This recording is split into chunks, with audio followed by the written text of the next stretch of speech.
Media has the power to change someone's life. And yes, that statement can be a bit melodramatic considering the fact that a lot of media's purpose is just to entertain. But occasionally stories come along that teach incredible lessons, striking an emotional chord that has very real-world impact. A big part of who I am is informed by the media I consumed growing up and continue to consume today. And I believe stories that have the most impact tend to be built around themes, anything that can be applied beyond the story itself. When I think of two fundamental stories built around themes that have changed my life, I think of one from my childhood and one that I've built my entire career off of. Welcome to this week's video. My name is Pei, and today we're talking about two stories that have so much to offer. Themes are an essential part of storytelling. Even if an author tries to avoid them completely, often there's still room for anyone to interpret all the themes a story explores. In the past, I've argued media's primary purpose is to evoke an emotional response, from excitement and intrigue to heartbreak and triumph. But sometimes those emotions sit with us, representing a much bigger lesson or moral. It feels rare for media to be life-changing, but when you experience it, there's a part of you that forever after that point will carry that story with you. Next week will be my 1-year anniversary of releasing weekly video essays on anime. While I have talked about a small range of different anime, there's been a significant focus on one show, Frieren Beyond Journey's End. Of my last 52 videos, 34 are part of my series exploring Frieren.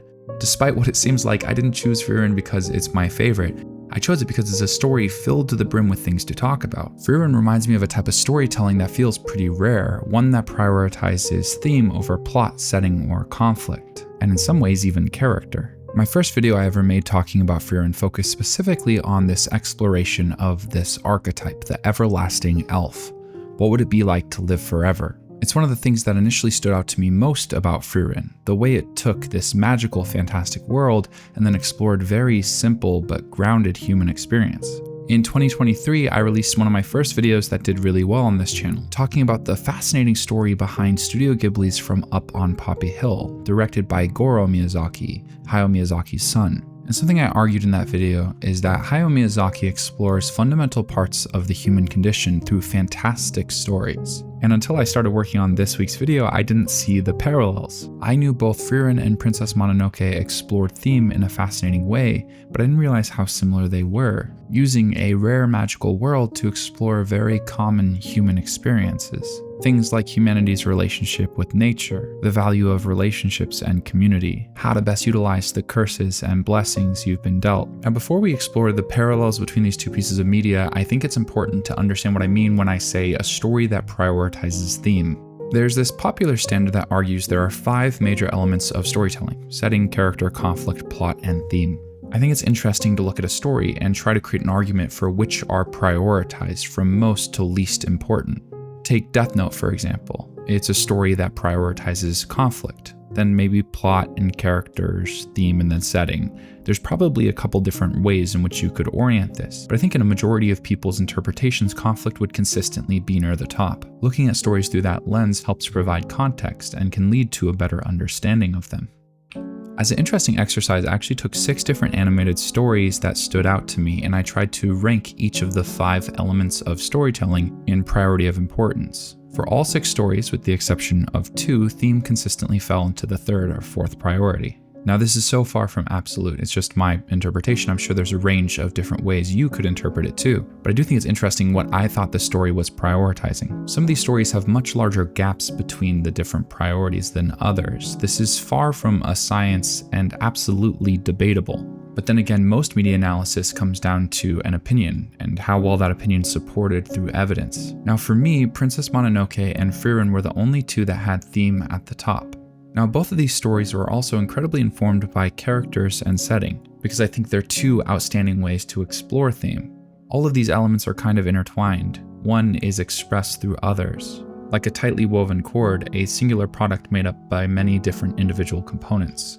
In Princess Mononoke and Frieren, the magical setting is used to explore character arcs that are touching on the larger themes. I wasn't sure where to take this video, but I think when exploring the idea of life-changing pieces of media, the story I know best is my own.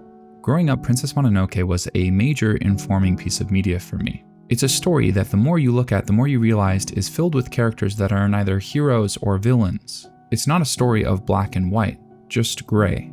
And the multiple antagonists that are all contributing to the conflict are likable and in some cases fighting for very noble reasons. All of this happening while the protagonist, Ashitaka, is caught in the middle. The world is unfair and conflict is often cyclical. Something I truly believe is that most people, even a lot of bad faith actors, believe in their actions. They often have justifications for what they're doing. Most people don't see themselves as villains. Yet constantly we hurt one another, both intentionally and unintentionally. People make conscious decisions in order to self-preserve or do what they think is right, only in retrospect to realize it was a mistake. It's a deep recurring lesson that I constantly find myself engaging in. Yet within that constant iteration that feels like Sisyphus pushing up a boulder, there's growth and development. You learn. As a kid, I saw Ashitaka as a perfect protagonist. I missed the obvious subtext of his internal struggle that makes him such a compelling character. Despite his attempts to see the world through eyes unclouded by hate, he consistently is pulled back in, slowly killing himself.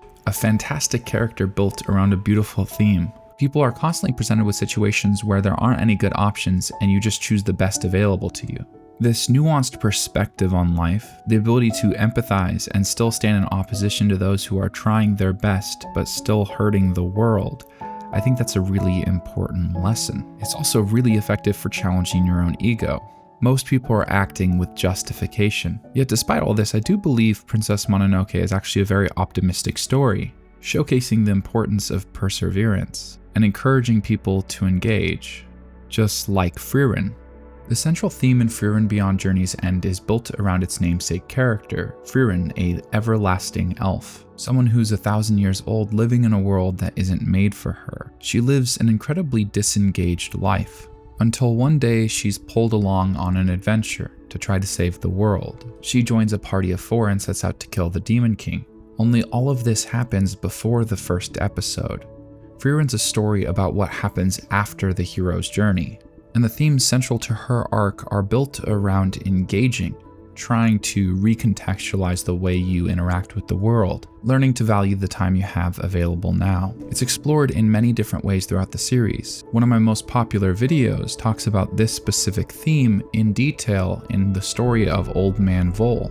But there are other themes too. There's this character, Zine, that's introduced as a 30-something-year-old adult. He's a character built around this common idealization that growing up means figuring things out, having control over situations, and understanding the complexity of the world. When in reality, the more experiences you have, the more you realize just how unstructured everything is. I think the lesson he teaches is to embrace that, to create your own stability for those who need it, younger people around you, working to be a stable force in an unstable world. There's an entire subplot with Stark and his master Aizen where both of them constantly face their fears. These two stories are chock full of meaningful lessons, not definitive answers, but explorations of what it means to be a human.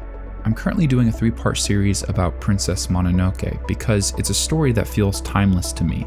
I think this is something that's actually constant with a lot of Miyazaki films because I think that his stories explore the human condition. Beyond just creating emotionally compelling stories, he delves into these unanswerable questions, ones where you're just working to increase your understanding. A lot of my videos I've made for exploring Frieren, especially the ones that do really well, often just engage with these questions. What does it mean to be a hero? Why is one coward archetype character so much more compelling than another? The fact that people you've lost in your life still exist through your actions, carried through the influence they've had on you. What does it mean to have compelling duality? I'm a mishmash of all these little moments in media that cause me to think about the way I want to live my life, considering the perspectives outside of my own, because that's what stories are.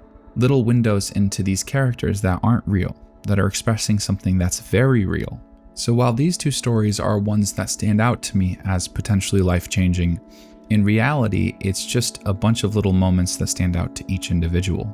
It's part of why I love stories so much, the reason why I want to make them and talk about them.